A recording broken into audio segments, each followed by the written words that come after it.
Looks like Bruh Fox and Bruh Bear are causing some kind of commotion downstream. Please stay in your boats while we take care of things. Your visit to Splash Mountain will continue in just a bit.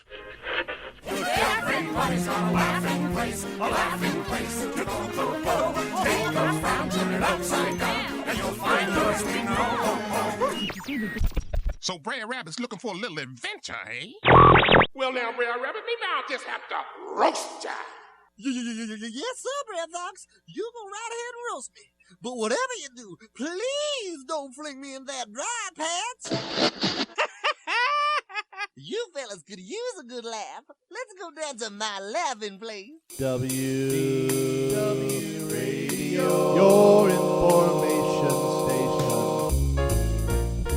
Hello, everybody, and welcome to the WDW Radio Show, your Walt Disney World information station. I am your host, Lou Mangello, and this is show number 305 for the week of December 16th, 2012.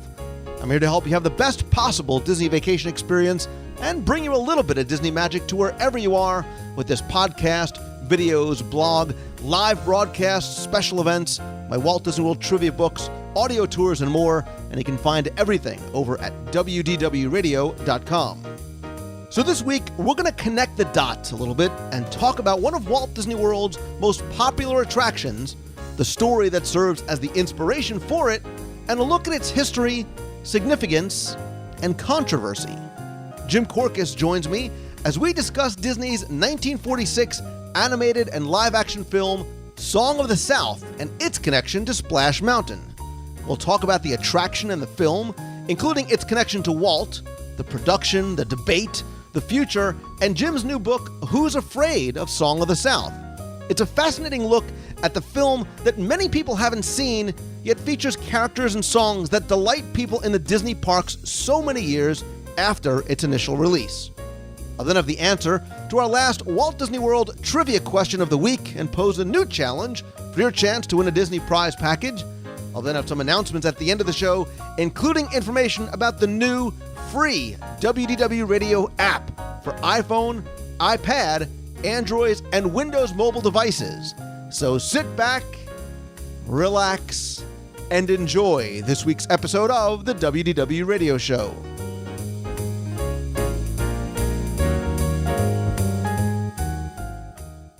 It happened on one of them zippity-doo-dah days. Now that's the kind of day when you can't open your mouth without a song jump right out of it. Zippity-doo-dah, zippity-yay. My, oh my, what a wonderful day. So many of Walt Disney World's incredible attractions are based not just on wonderful stories, but tales that we're familiar with from Disney animated and live-action movies, from Dumbo to Peter Pan to Beauty and the Beast and countless others. They've inspired the attractions that let us be an active participant in experiencing. And some of the stories, though, may be a little bit less familiar to some people, although the attraction remains one of the most popular in all the Disney parks. And one such attraction that I'm referring to is Splash Mountain in Frontierland. Based on characters from Disney's 1946 film Song of the South, because the film has never been released in the U.S., many people don't know about the direct connection to the characters and the story from that film. So today, we're going to connect Song of the South to Splash Mountain and another location here in Walt Disney World. And I'm joined today by Jim Korkis, who just happens to have a new book out called Who's Afraid of Song of the South, which has just been released. Jim, good to see you again. Always a joy to see you, Lou. It's been too long, but I know you live a hectic lifestyle, Disney cruises and media events and all of that. I'm still surprised you can do a podcast each and every week. Well, it's a tough job, but somebody has to listen. It's a lot better than being a lawyer. What can I do? Just about anything is, Lou. But this is great, and of course we're not at Splash Mountain today. We're at Port Orleans French Quarter, and we've just been having a wonderful time here, and we even just discovered that Louis Armstrong sings in the men's bathroom. that is the... Which is where we were going to record the show from, but again, it would have been a little bit more awkward than it is.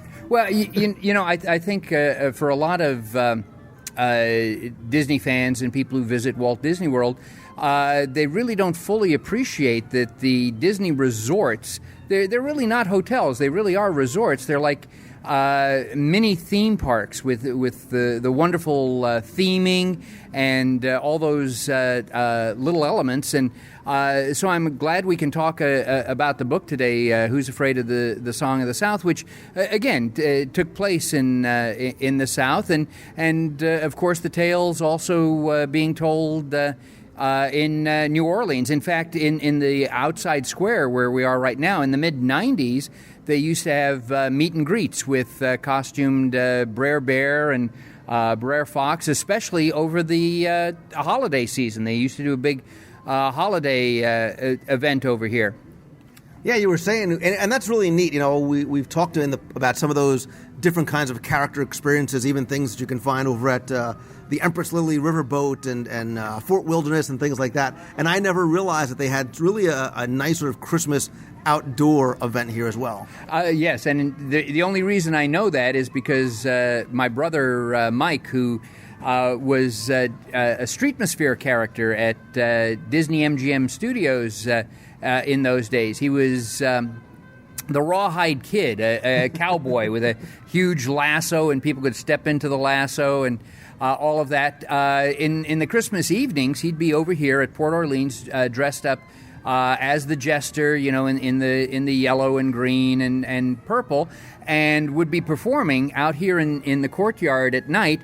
And Disney would give you free hot roasted chestnuts and or a sugar cookie, and they had apple cider, and they had milk, hot chocolate with marshmallows. That was all free. And then he would lead people down to the little area, which is now a playground, right in front of the pool. And he would tell the French story of the first Noel, the story about the little child who put a candle in the window, to guide her father back home, and all of that. It was all very touching and all very wonderful. But again, as I said, the resort right now is pretty wonderful as it is. And look, we've talked in the past about some of the stories about resorts, like Wilderness Lodge. We've done a show about, Port Orleans and the very, very elaborate backstory that exists here as well, too. But, in terms of some of the things like the characters, I always find it fun to introduce or maybe reintroduce or help adults remember or introduce kids to some of the great films and through the characters that you can find throughout Walt Disney World. I think about Willie the Giant in Sir Mickey's, Pecos Bill, Humphrey the Bear. Now you can really see him over in Storybook Circus. But you're unfortunately not able to do that now with some of the great characters like a Brer Fox and a Brer Bear in Splash Mountain because the film is not accessible. Absolutely. And you're talking about Brer. One of the reasons we're here at New Orleans Square as well, too, is this was partly Cajun country, and so they would use a version of French. And so in French, the French word for brother was frère. The English word was brother, of course, and so you combine them together. That's where you get Brer. And so the whole point of that, too, was that all the animals were brothers to each other. So you'd be Brer Mongello, and I'd be Brer Corcus as we went here. And these were stories that were told to children for, 100 years or more. Walt Disney remembered as a child growing up hearing those stories. It was one of the things that inspired him to want to do a film or a series of films that would introduce those characters to a new generation. So I want to, before we talk about the film itself, I do want to talk about its connection to Splash Mountain. And maybe the best way to start is by going back into history. I think we've all sort of heard the legend or the tale of Tony Baxter on his way over to Imagineering in 1983, realizing that, because Walt Disney had bought the right to these characters from the Harris family in the late 1930s, they had this wonderful story and these incredible characters and music to work off of. So he had this concept for this log flume attraction, this Zippity River Run, presents it to Michael Eisner, who says, great idea, love it, except we've got this new movie coming out, and we really want to sort of promote what this is. Tony says, well, wait, it doesn't really fit. We're talking about characters that exist in the Deep South. You're talking about characters that exist up in Massachusetts. And, of course, that film was Splash with Daryl Hannah and Tom Hanks. They come to a mutual agreement, say, all right, look, what if we did this? What if we put the name of your film in the title of the attraction? We get a new mountain. You get the name of your film. Everybody goes home unhappy. And I had a chance to meet Tony Baxter. And after getting to chat with him for a little while, I finally got up enough courage and said, look, I've heard the story 100 times, and it just doesn't sound like it really. And I said, is that really how it happened? He says, absolutely. We had to agree on this name of Splash Mountain to, appease what Michael Eisner wanted to do with the film Splash. And in fact, the story is even richer than that. Basically, Tony wasn't just on the Santa Ana Freeway. He was stuck in traffic where it was like a parking lot. And the problem they had is America Sings, that was in the old Carousel of Progress Theater, was closing. And you had all of those audio animatronic characters. You had over 100 audio animatronic characters, and so what are you going to do? Put them in storage, or are you going to cannibalize them for something else? And the design of those characters in the attraction, of course, most people know, was done by Disney legend Mark Davis. Mark Davis was also one of the directing animators on Song of the South, and so the character designs were very, very similar. Tony also knew that Dick Nunes, who was in charge of the parks, really wanted a flume ride because Knott's Berry Farm had come out with one that was very, very popular, and Nunes felt that the Disney Imagineers could come up with something better. And to make matters worse, Bear Country was around that little curve there, and nobody was going out there. All that was out there was the Country Bear Jamboree, and there was a bear restaurant pretty much, and that was it. And so it needed to draw people over to that side. And so they started to put all of these things together. Well, we could do a flume ride, and what if we use all of these characters from America Sings? This will cut the cost. All we have to do is come up with new audio animatronic figures for Brer Rabbit and Brer Fox and Brer Bear, and we can do this. And so they put together the model, and it was Eisner's insistence that Uncle Remus not be in the ride anywhere. And so the narrator is Brer Frog, who, of course, in the film is a good friend of Uncle Remus. Uncle Remus lights his pipe in a wonderful combination of live action and animation there. And yes, Eisner was just in love with the idea of Splash. The first film made out here on Orlando property was Splash 2, and in Pleasure Island there was going to be Splash references there. The bottom line is that as they still kept trying to push the Song of the South flume, or as you alluded to, the Zippity Doodah and all of this. And the bottom line, and Tony told me this, he says the bottom line is Eisner looked at us and he said, it's a mountain, there's a splash at the end, it's Splash Mountain.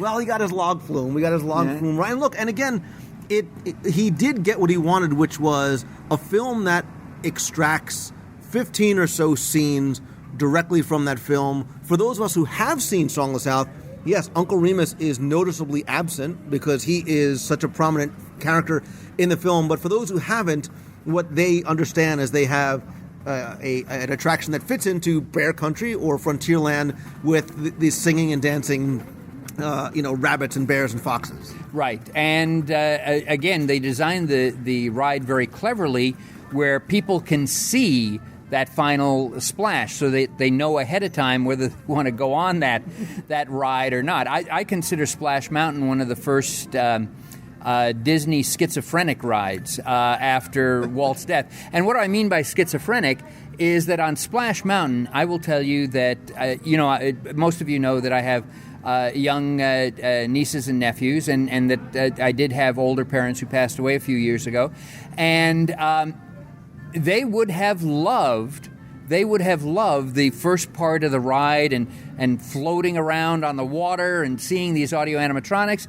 But by golly, that final splash, 50 feet down, 40 miles an hour, that would have killed them. On the other hand, I do have a teenaged nephew, and he loved the splash, but he was getting diabetic fits through the first part of the ride there. And again, there's some interesting changes in the ride because, of course, one of the most famous Uncle Remus tales was the tale of the Tar Baby, and that is in the film. However, that has become considered racist, and in fact, in the late 40s and all, Tar Baby was actually a pejorative term used for black people. And so by the time of the 70s, in Disney storybooks, you'll notice that Brer Rabbit doesn't get caught in black tar. He gets caught in white glue. It's a white glue baby. And then you notice in the Splash Mountain ride, they avoid that entirely, and he's caught in honey.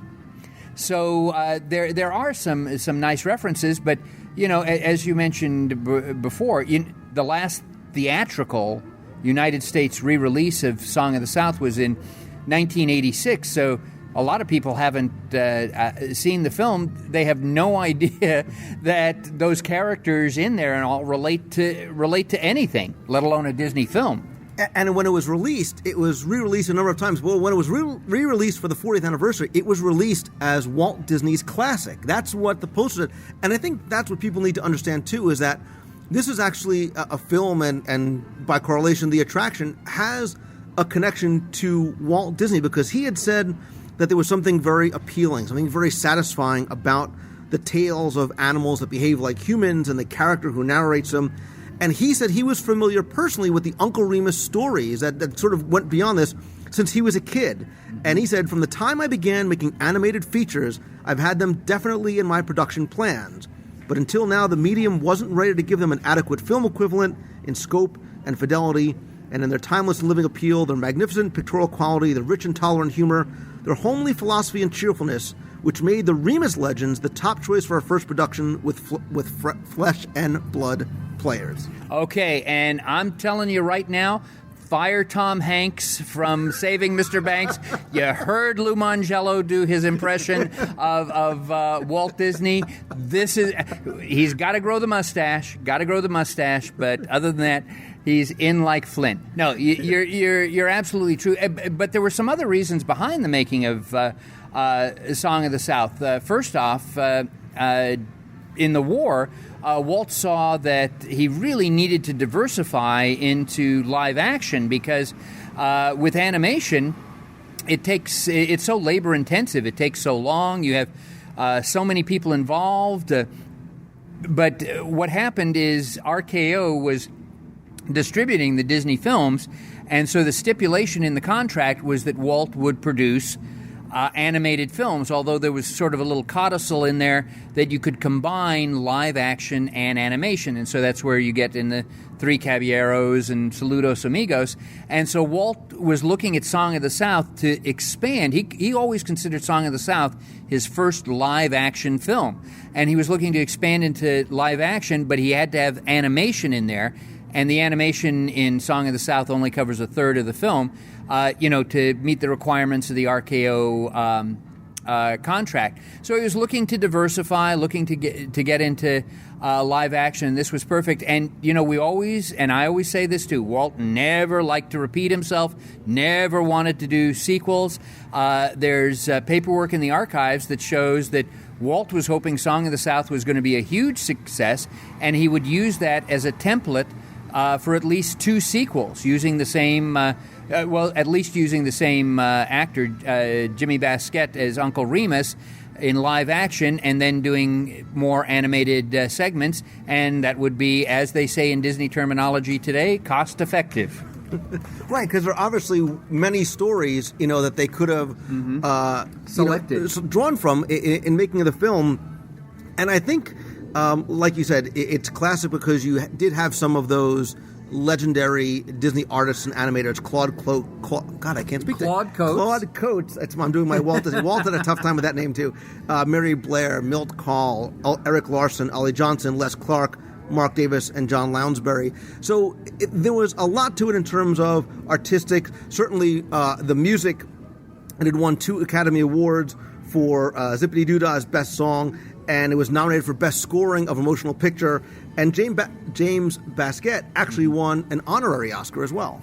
Which was highly unusual. And in fact, believe it or not, the Hollywood community was strongly behind that. It was Walt himself who wrote to the president of the Academy of Motion Picture Arts and Sciences and said that James Baskett should be considered. Now, again, because of the time period and all, you can't nominate James Baskett in a regular category. That was not, acceptable. And in fact, the very first black actor to win a competitive Oscar for Best Actor was Sidney Poitier in 1967 for Lilies of the Field. But he felt that Baskett really needed to be honored because the director that he had, just the live action director, just was like, okay, well, start shooting. There was no, so in the letter he wrote, he said Baskett created the character himself, created a lot of those moments himself, and as I said, a lot of Hollywood was behind that. Betty Davis, Hedda Hopper, they all wrote letters in support of that, and so Ingrid Bergman gave him an Oscar, and then sadly, because of diabetes and other health problems, Baskett passed away about 6 months later after receiving that Oscar, which was a huge loss. You mentioned that 6 of the 9 old men worked directly on this film, and most of them said that it was the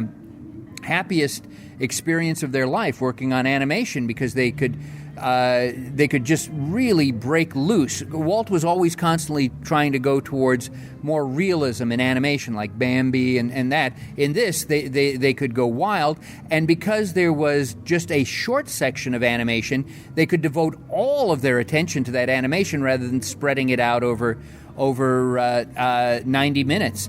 And by golly, and in fact, the reviewers of the film originally all had high praise for the animation. They said, we wish there had been more animation and less live action.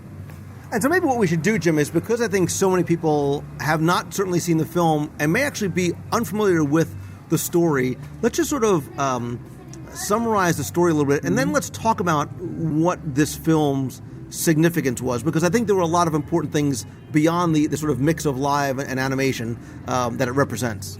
Okay. And so Brer Rabbit, Brer Fox, and Brer Bear were on their way to a meet and greet with Lou Mangello, and along the way... No, okay. That's the worst Walt Disney impression I've ever heard. Basically, there's the live-action storyline, and the animation are stories that... Uncle Remus tells to a young boy to help him learn life lessons. So the bottom line is this takes place after the Civil War. Now, the film doesn't make that as clear as it should be, although there are certain references in there where you can spot it immediately, because at one point in the film, Uncle Remus says, I'm packing up and I'm going. I don't have to put up with this. If this was during the time of slavery, he would be considered property. He wouldn't have the freedom to go do that. So the storyline is, and none of this was written by Joel Chandler Harris, who wrote the Uncle Remus tales. The animated segments were based on that, and the character was based on some of Joel Chandler Harris's Uncle Remus tales, but the rest was a brand new screenplay written by a first-time screenwriter, Dalton Raymond. And so a young boy is taken by his mom and dad to his grandmother's plantation in Atlanta, Georgia. And unknown to the young boy, Johnny, his parents are estranged, and so the father leaves to go back to Atlanta, leaving Johnny to try and adapt to this new environment. He wants to run away. He runs into Uncle Remus, and Uncle Remus tells him a story about Brer Rabbit, and that goes into animation. And so Johnny decides to stay. He makes friends with Toby, who's a young black boy about his same age, and Ginny, a young, very nice girl, but from the wrong side of the tracks, a very poor family, whereas Johnny's family is a lot better off. And Ginny has two older brothers who are a real pain in the rear. And so in the Uncle Remus stories that Uncle Remus is telling, Brer Rabbit is sort of a surrogate for Johnny, little Johnny, and getting out of trouble. And Brer Fox and Brer Bear are sort of symbolic of Ginny's two older brothers who are constantly teasing Ginny and Johnny and getting them into trouble. Now, the mother, Johnny's mother, fears that these stories that are being told are not good for Johnny. They're, and so forbids Remus from telling him any more stories. So Remus decides to, okay, I'm going to pack up and I'm going to leave, and I'm actually going to go to Atlanta because a boy needs his father. I'm going to let his father know, needs to come back. Johnny hears about this and runs to try and stop Remus, and he cuts through a pen that has a bull, and the bull, of course, Johnny's wearing red as well, too. The bull gores Johnny, so Johnny is hanging there between life and death. The father does show up. It does have a happy ending. I hate for that to be a spoiler for you. It does have a happy ending there, and Remus is told, no, we were wrong to tell you not to tell stories, and all of that. And so that's sort of the Cliff Notes classic illustrated version of Disney's Song of the South. It runs roughly about 90 minutes, and as I said, a third of that is devoted to those animated tales.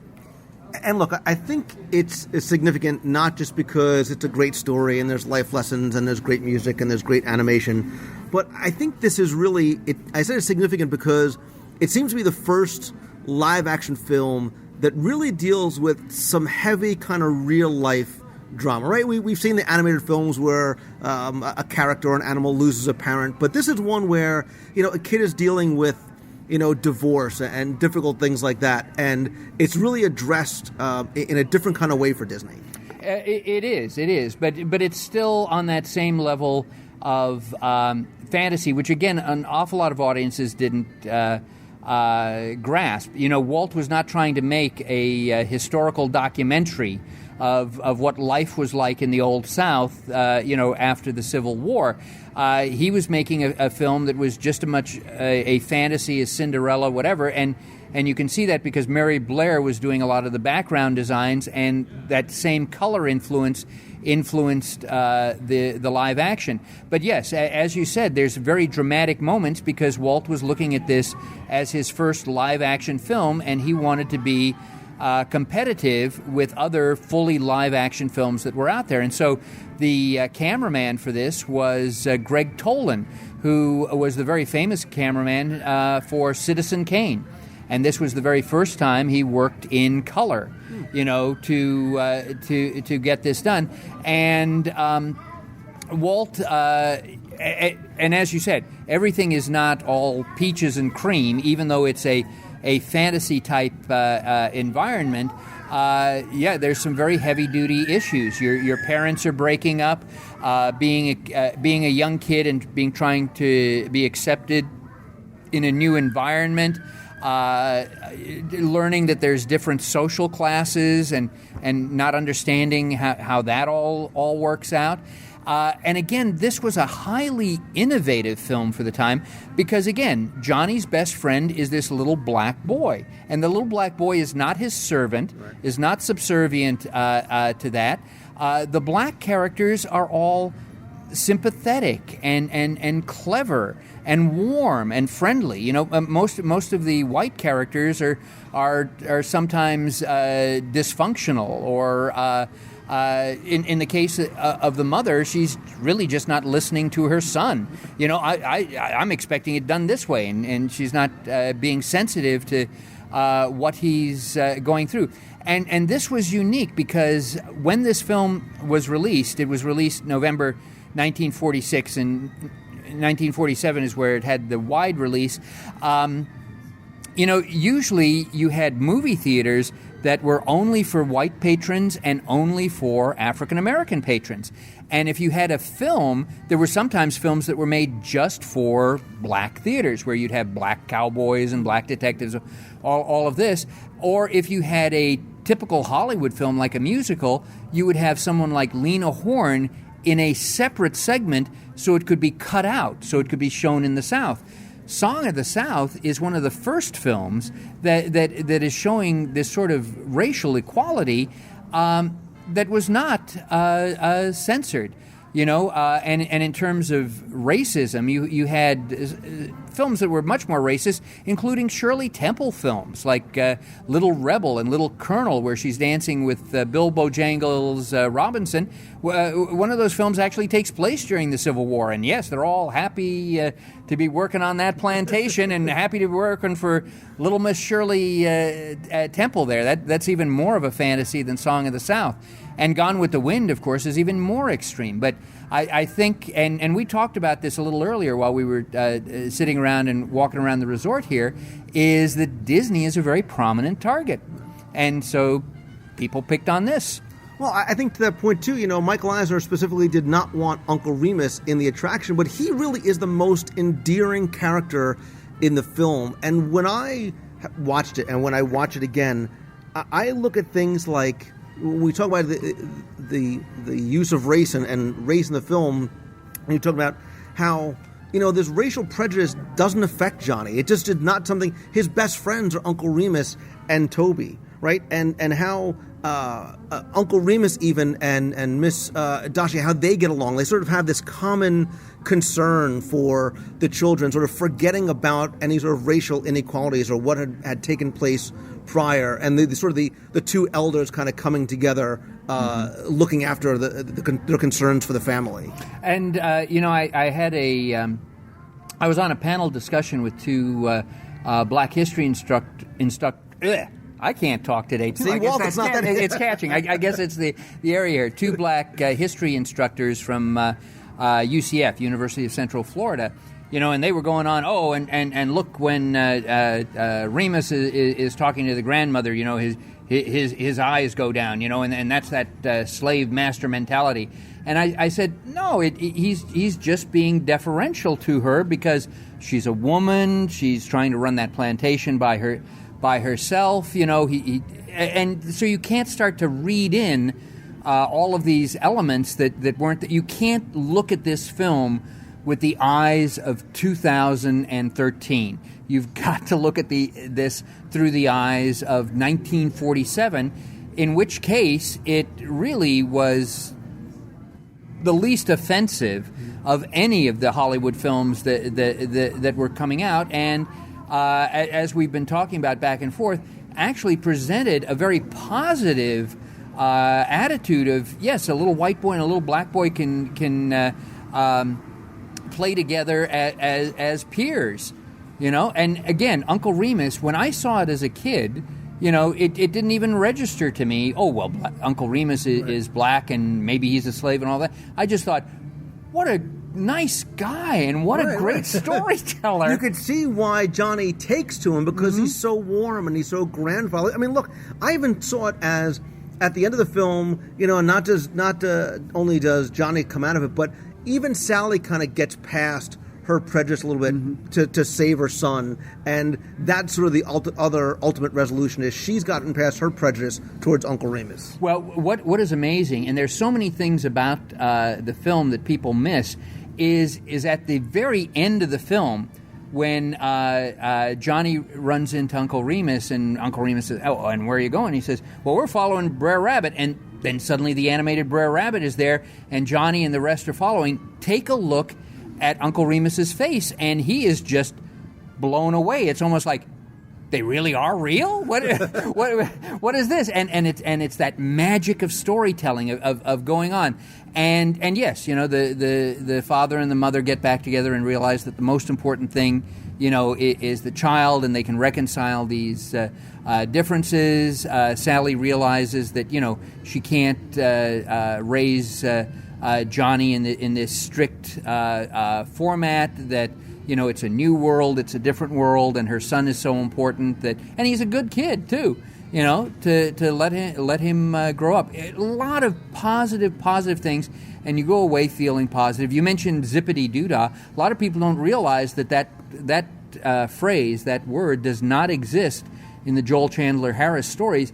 That is a word that was invented by Walt Disney. Walt Disney loved those kind of words like bibbidi bobbidi boo and supercalifragilisticexpialidocious. Well, in fact, you know Richard Sherman and talked with Richard Sherman. Richard Sherman was hesitant to call the song supercalifragilisticexpialidocious, right? Until Walt stepped in and said, "No, I love that. That's what we're going with." Yeah, and the thing about this film, and part of the reason why we're talking about it, is because look, we like this film, we like the message, we like the story. It ends the way Disney's films are supposed to, happily ever after, and the sun sets. But from its initial release, there has always been controversy, and controversy that has continued to this day, which is part of the reason why we're talking about it, part of the reason why it's brought up at shareholder meetings, possibly for the last time after this last one. And I think, Jim, and certainly I would never tell somebody who finds something uncomfortable or offensive not to feel that way, but some of the very early controversy came from people who were creating controversy after not even seeing the film. So, for example, the NAACP issues a statement talking about perpetuating this glorified picture of slavery and this idyllic master-slave relationship, distorting facts, although they admit later on that the person who put that statement out never actually saw the film, never realized that it's this Reconstruction era, post-Civil War, post-master-slave relationship time. And again, some of the fault has got to fall on Walt, that he didn't make this clear. All it would have taken is in the first couple of seconds of the film saying 1867 or whatever, and so you would know, or 1870, whatever. And again, I'm with you. I don't want to be insensitive to those people who are upset by images in this film. But one of the reasons I wrote the book was, and you know me, I don't write sleazy, I don't write tabloid. It's just the facts. It's sort of like you're buying the making of Song of the South book. So you get the background of what choices were made, why the choices were made, why maybe some of those choices were bad.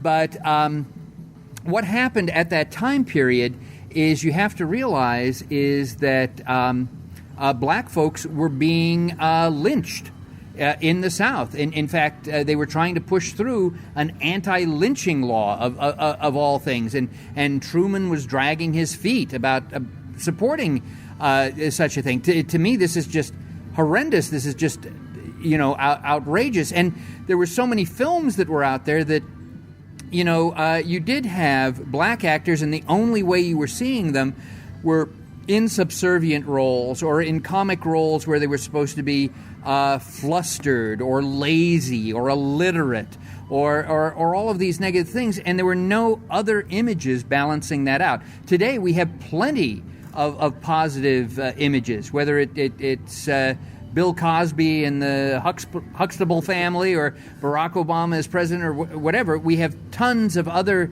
images to compensate for that. But in the 1940s, when this came out, the only images that were coming out of black people were putting them in these negative positions. And so, if you want to attack that, you don't attack a minor B film that nobody's ever going to see. You go for a big target, and Disney was a big target. And as Lou pointed out, yes, when the NAACP released that statement, of course, there's a lot of wrong things. First off, it doesn't take place during the time of slavery. But the statement was based, because they were being pushed to come and release a statement, the statement was released early because 2 secretaries went and saw an early screening of the film. And I've read those letters, and they're mentioned and they're quoted in my book. And they loved the film. They thought the film was great. They thought the film was funny. But again, they said, we need to point out that some of those stereotypical images are still there. The black sharecroppers, singing the spirituals. There's a heavy use of dialect. Well, the point of this is that dialect was natural at that time period, and it wasn't just for African Americans. It was white people used some of that dialect as well. I have friends in the South, and they come up and they say, "Oh, get me a pop," and I say, "What, a soda? You want a soda?" Yeah, a pop. Well, what kind of a pop? Well, a Coke pop. What? What are you talking about? So there's some of that, and you need to realize that the voices and the performers of the sharecroppers, and they're not slaves, they're sharecroppers, is the Hall Johnson Choir. The Hall Johnson Choir was a very famous African-American choir. Hall Johnson himself was very adamant about black rights and all, but he put together a choir because he felt it was necessary to preserve the spirituals and all of these songs, because they hadn't been written down. They'd only been passed along orally. And so Green Grow the Lilacs and all of that, his group provided the music. They're the voices of the Crows in Dumbo, by the way, except for Jim Crow, who is Cliff Edwards, Jiminy Cricket. So they're doing this, and he would never have, Hall Johnson would never have partnered with any project that he thought was demeaning to that. And again, if you listen to these spirituals, slaves never sang because they were happy.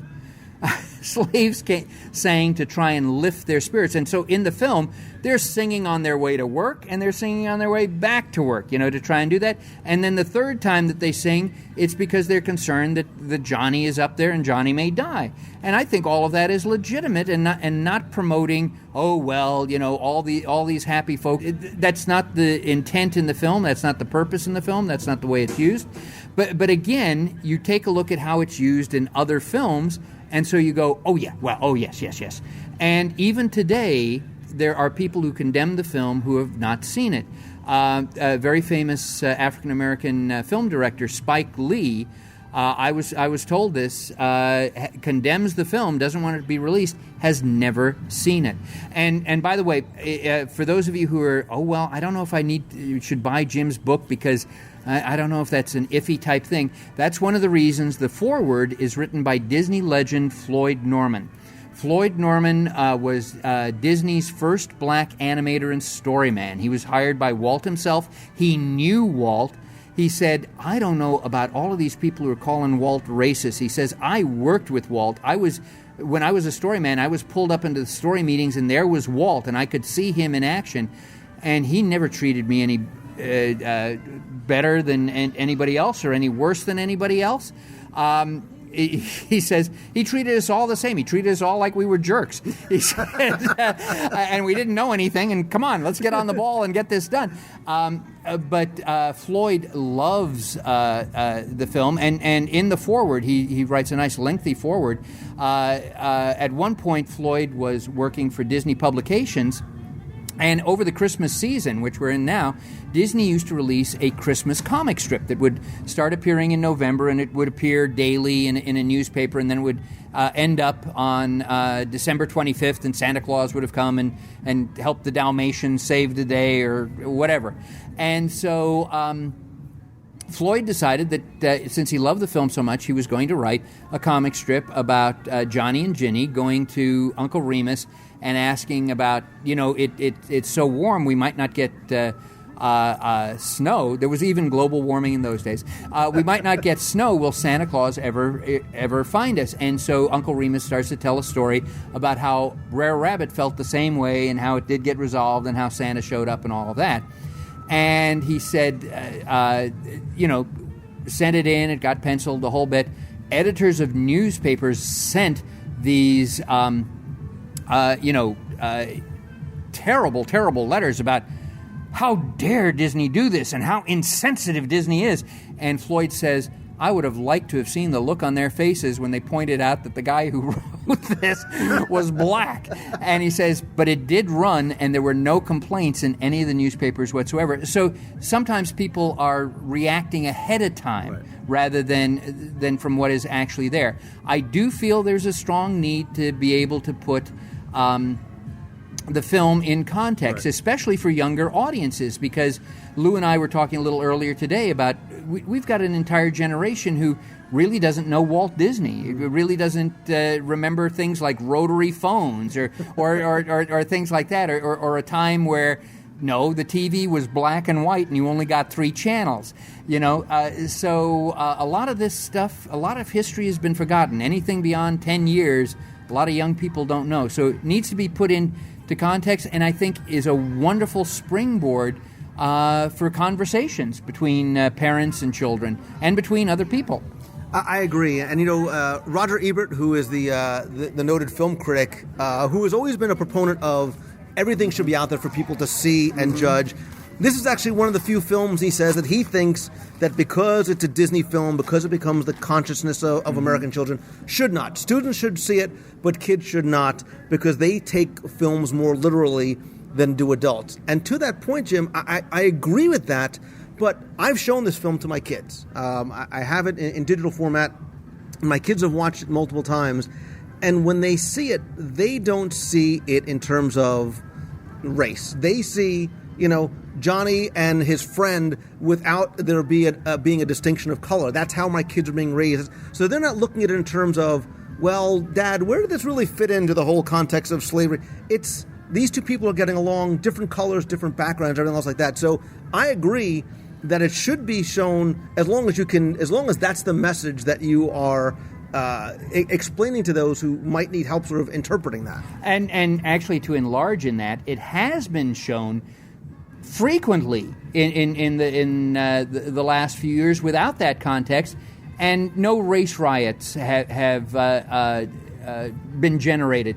It hasn't been shown theatrically in the United States since 1986, but it's been released in Japan, it's been released in Europe, it's been released in South America. The BBC too in the UK has played it several times during the Christmas season. And again, there's no comments, there's no negative feedback, and this is without historical context.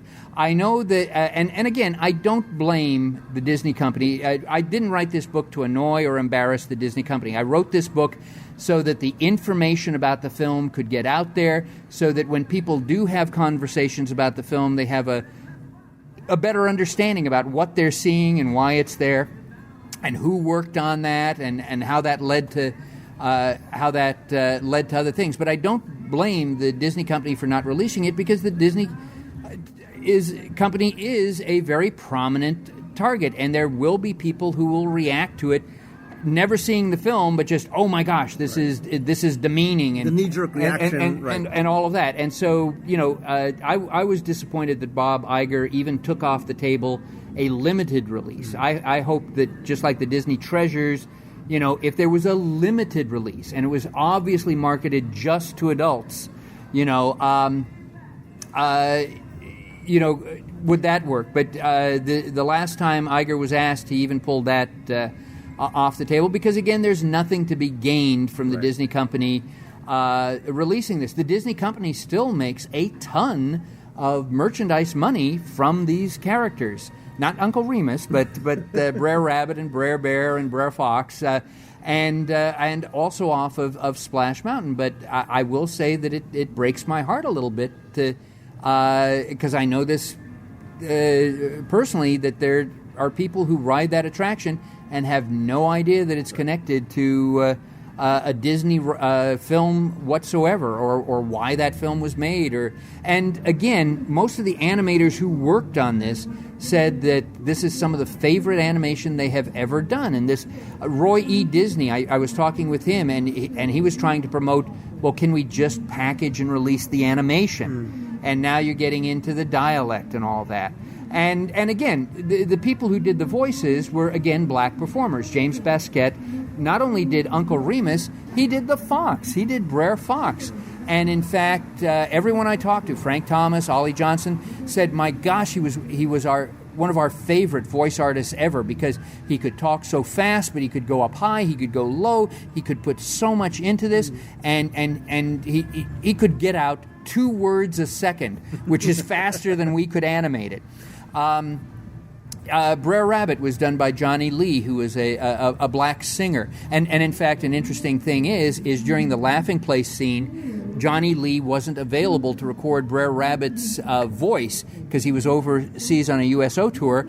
James Baskett stepped in and did Brer Rabbit's voice in there, and the laugh that he does is reused in Jungle Book when Baloo tickles King Louie. This is all in the book, folks. This is all in the book, and I'm not giving away the book. There's more in the book than all of this. And, of course, Brer Bear was done by Nick Stewart. And I got a chance to meet him out in California when he was like, gosh, in his late 70s, almost 80, because they had brought him out of retirement to do the voice of Brer Bear in the Splash Mountain attraction. And so I was talking to him, and I said, well, did you feel uncomfortable doing this film? He said, no. He says, we were treated like kings. And he says, and I love the character, and this is part of our heritage and part of our background. And he says, and you know what I did with the money, right? And I said, no.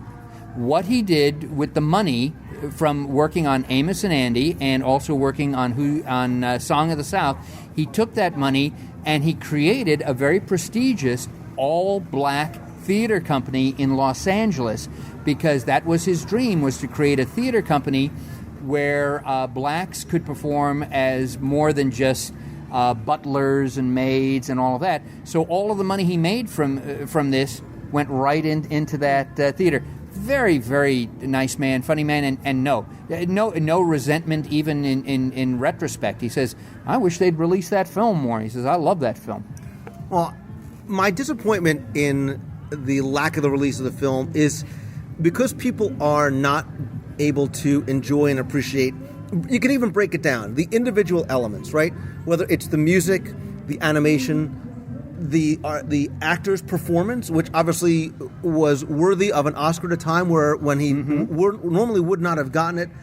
And look, to me, the message of this is, I think, the message that is meant to be portrayed at the end, which is people of different race and colors and backgrounds getting along together, working together, having a common love and interest in family. I think that's what the message is that, I know that my kids took away from it. So that's where my disappointment comes in terms of that. Well, I think the real message is that people of any age, any sex, any race can get along with animated characters. I think that is the theme of the film there.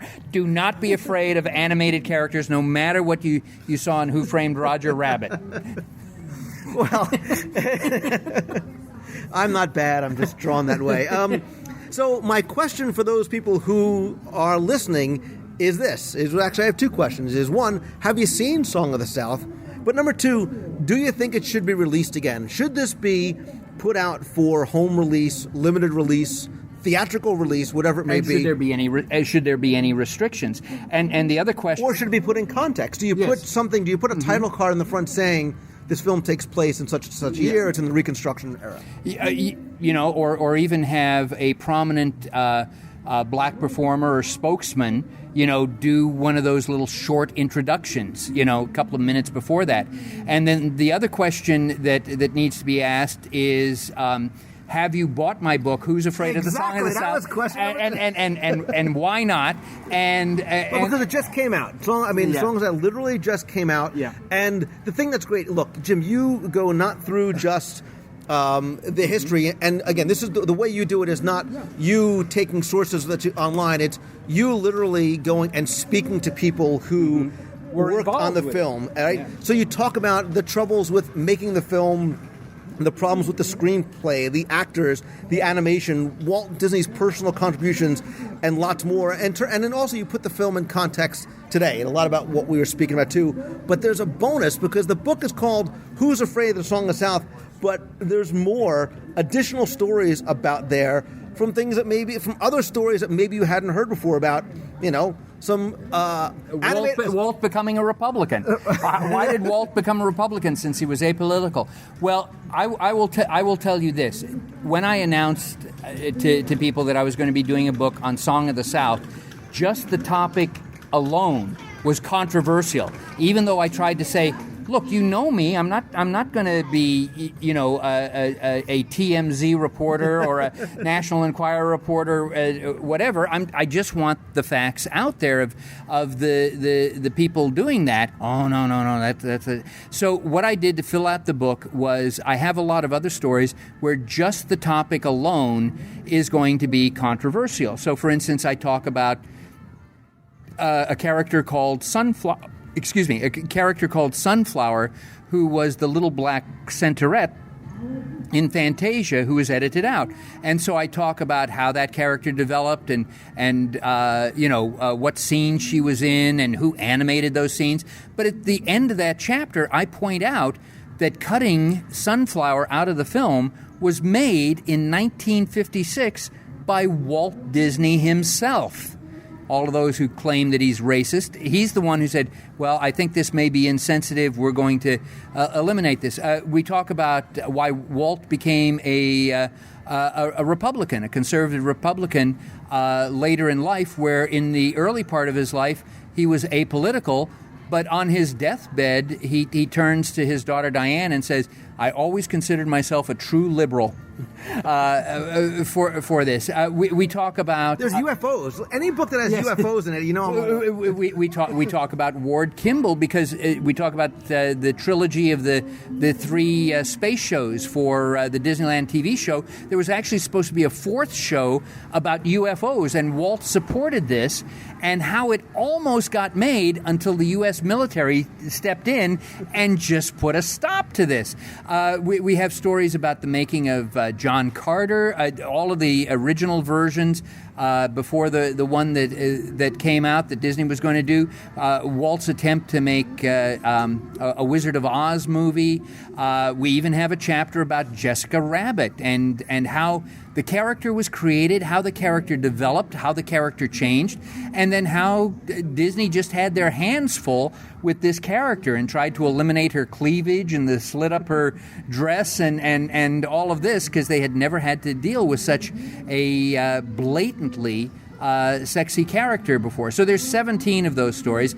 And again, if you're still hesitant, also out right now is the revised Vault of Walt. The Vault of Walt, I shifted publishers, so I had to pull the book out of release for about 6 weeks, and suddenly on Amazon they were selling copies for $3,000. So I got emails from people who said, Jim's book is on Amazon for $300. Is it really that good? I said, do not buy this book yet, because we knew that this book was coming out. And so not only is the book out now, and it's out less expensive, but I've added, for all of those people who've been such strong supporters, I added 5 additional stories in there, including Walt's favorite recipes and how Walt would eat.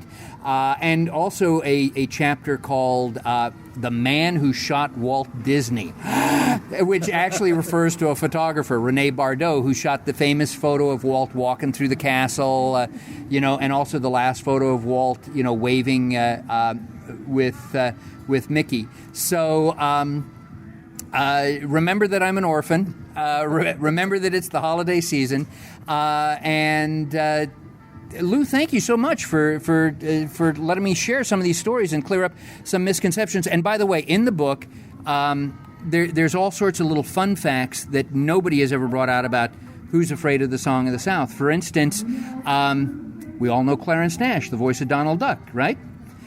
He was also an expert at doing bird calls. He does the bird chirps for Mr. Bluebird on Uncle Remus's shoulder. And Lou's going, all right, okay. I almost did my worst Mr. Bluebird impression, but I won't. My Walt Disney impression was bad enough. and then Bobby Driscoll, who played Johnny, didn't know how to skip. So they had Disney animators like Ham Lusk out there skipping around, showing him this is how skipping looks. So for the last scene, do that. But there's a lot of background, and again, it's broken up into nice little sizable chunks. So there's a chapter on how the project began. There's a chapter on the screenplay. There's a chapter on the live action actors. There's a chapter on the animation. There's even a chapter on the controversy at the time, and why the controversy has continued to this day. And again, I think we can find a balance. I don't blame people who are a little sensitive to the film being re-released. But I think we can find a balance there where all of us can enjoy this and enjoy something of Walt's at his peak, and characters that I think can still today help teach us lessons, just like Aesop's fables. I agree, and I'm going to make it easy for everybody. I'm going to put links to Who's Afraid of the Song of the South and the revised Vault of Walt in this week's show notes, both the Kindle version and the print version. You should really get both. One to read on your device, one to put on your shelf to save, because we like seeing books and collecting books on our shelves. Do you want any fun facts about New Port Orleans? We got to come back and do Port Orleans again. Port Orleans? Which is going to give us an excuse to go have beignets over at Riverside. I don't. That's right. They should have beignets at both places. I agree with you. So yeah, visit the show notes over at wdwradio.com/305. You can comment on the show. You can comment on Song of the South, answer our questions. And if you have any questions for Jim, you can post them there too. Jim will check the comments as well. Jim Korkis, Vault of Walt, Who's Afraid of Song of the South? You are a good man, Charlie Brown. Always love having you on. And congratulations on your 2 new books. And thank you again so much for sharing your stories with us. And thank you, Lou, and happy holidays not only to you but to your listeners.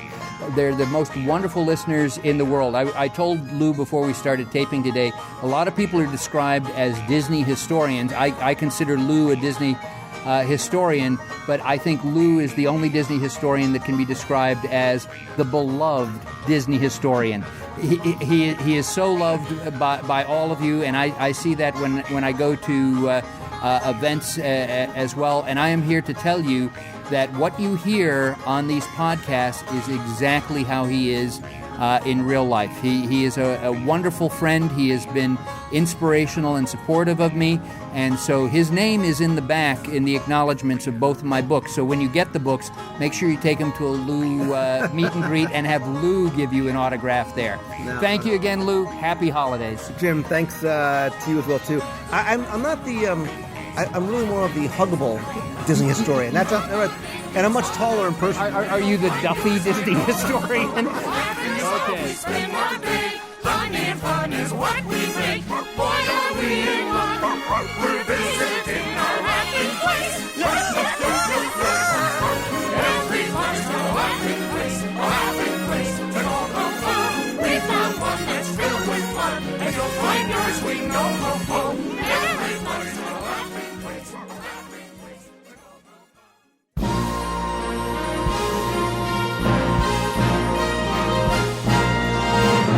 It's time for the Walt Disney World Trivia Question of the Week, where I challenge you to test your knowledge of Walt Disney World history, see how well you pay attention to the details in what you see, hear, and experience in the parks. We'll then randomly select one winner for a Disney prize package. But before we get to this week's question, let's go back, review last week's, and select our winner. So on last week's show, we had the full recap and review of New Fantasyland, Test Track in Splitsville, and I told you how much I loved the details and the stories and the connection to Dumbo in Storybook Circus. So the question was to see how well you knew the film and its connection to Storybook Circus's story. So I quoted at the beginning a line from the film where we talked about how the storks fly through the snow and the sleet and the hail, through the blizzards and over the mountains and over the plains, so they could deliver the circus animals. And your question was simply this: in what U.S. state did the storks deliver Dumbo and the other circus animals to? And if you think about it, it makes perfect sense that Storybook Circus is right here in Florida, because that's the answer to the question. And here's a couple of quick did-you-knows about the film Dumbo. Did you know that it was the only Disney animated feature film that has a title character that doesn't speak? Right? Dumbo never talks. And in fact, Mrs. Jumbo, who's Dumbo's mom, only speaks once when she says Dumbo's name. And speaking of the film being set in Florida, did you also know that this was the first Walt Disney animated feature film, and still one of very few, that was actually set in the United States? So congratulations and thank you to the hundreds of you once again that entered and got this one correctly. You were playing for all of my audio tours of the Magic Kingdom, a WDW Radio luggage tag, button, and a set of mystery Disney pins from New Fantasyland. This week's winner is Sarah Zarenko. So Sarah, congratulations. Please send me your address. I'll get your package out to you right away. If you played last week and didn't win, thank you again for playing, and don't worry, because here's your next chance to enter in this week's Walt Disney World Trivia Challenge. As I mentioned during the recording of this week's show, Jim and I taped it at one of my favorite, moderate, really favorite of all the Walt Disney World resorts, Port Orleans French Quarter. I love the theming. It's quaint, it's charming, it's small. You can get po' boys in the food court. And there's so much story here. It's modeled after the styles and architecture of the French Quarter in New Orleans, sort of the deep south of America by the lower Mississippi River. And even the check-in lobby is themed. So here's your question this week. What type of building is the registration lobby of Port Orleans French Quarter Resort themed after? You can email your answer to contest@wdwradio.com. You have until 11:59 p.m. on Sunday, December 23rd. And again, you're playing for all the audio tours, a luggage tag, a button, and a special holiday Mickey Mouse Santa Vinylmation. So good luck and have fun.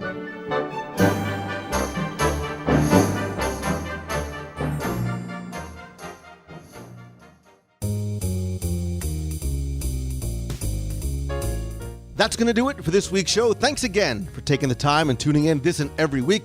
Thanks also to my guest and friend, Jim Korkis. I'm going to have links where you can purchase Jim's books on Kindle and in print in this week's show notes over at wdwradio.com/305. You can also comment there as well. Again, Jim and I will comment back and forth with you. Keep the conversation going from this week's show. While you're on the site, don't forget to check out our daily blog posts from so many great guest authors. We have contests, photos, our fun, free, family-friendly discussion forums, new videos each week, and more. Also, be sure and sign up for our newsletter. It's a free monthly email newsletter that has exclusive content, contests, offers, deals, information, updates, and opportunities. You can visit wdwradio.com/news or click the link at the top of the page. And I'd love to hear back from you as well. So if you have a question or a comment, you can email me at lou@wdwradio.com. You can also call the voicemail, be heard on the air, 407-900-9391. That's 407-900-WDW1 with a question, a comment. You can just say hello from the parks.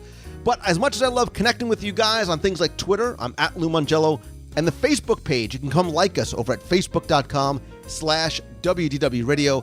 I believe that nothing beats a handshake and a hug. We've got lots of events coming up this month and in 2013.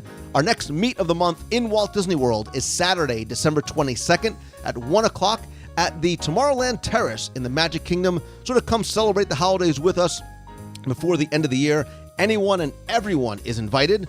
Our next meet of the month is going to be January during our annual January meet of the month during Marathon Weekend. That's going to be Saturday, January 12th from 2 to 4 p.m. And we're going to meet in a new location, someplace we've never had a meet of the month before, and that's going to be in Storybook Circus. We're going to be in the seating area up by Pete's Silly Sideshow. This place is to sit. There's food there as well. And because it's at 2 o'clock, it gives you time to shower, ice up, relax after the half marathon that morning. Good time to get together, meet, and make some new friends as well. Also, there's more events coming up in 2013, including our On the Road event. That's going to be also in January. Friday, January 4th, I'm going to be out in Las Vegas speaking at the New Media Expo. We're going to have a get-together for a meal or a snack over at the Cypress Street Marketplace Food Court at Caesar's Palace. You can find information about that, all the meets of the month, our upcoming events in 2013, including Aulani, our cruise on the Disney Fantasy in November, events over at the Walt Disney Family Museum, other meets of the month in Walt Disney World, and lots more. All of it is at the events page over at WDWRadio.com, or if you like our page over on Facebook, you can RSVP on each of the individual event pages there as well.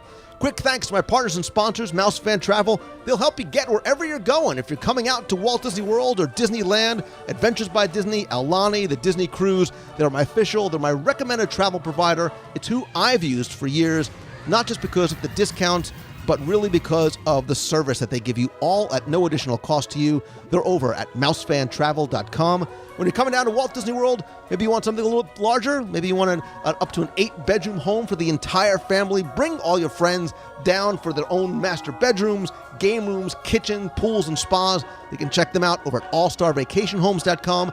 And if you want some Disney magic delivered right to you, whether it's in print, at your home, or on your iPad, you can also get Celebrations Magazine by visiting celebrationspress.com. You can also visit the show notes this week for a direct link to the iPad version as well.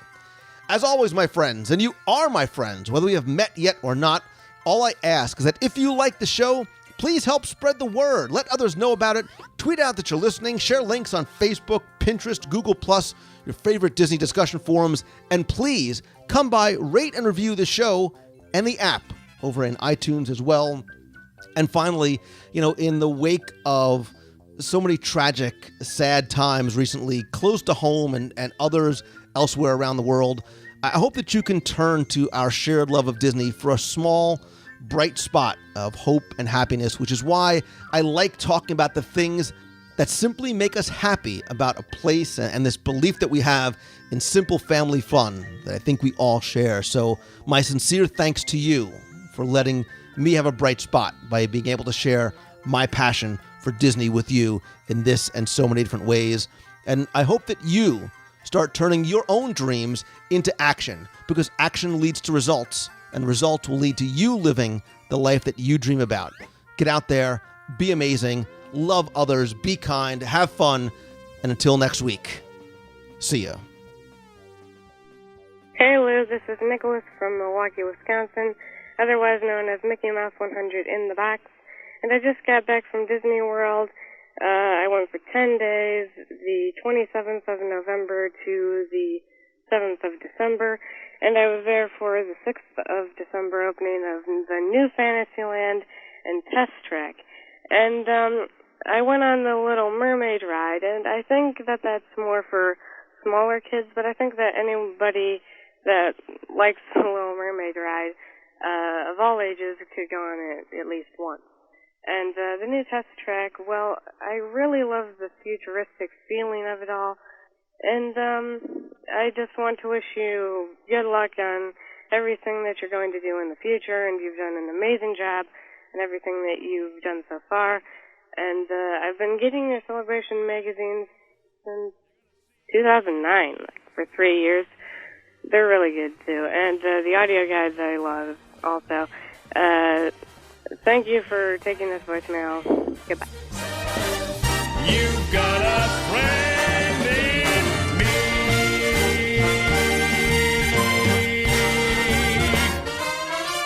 Yeah. Hey, Vern. The car's all gassed up, so let's load up the shuttle and head for the puddle. The Splash Mountain liftoff is A-OK, all systems go, and T-minus. And Vern, since I'm a highly trained Top Gun splashtonaut, I'll do the driving. So why don't you run in the house and get on some of them long pants and some of that musk oil, and you and I will go to Disneyland and find us some action.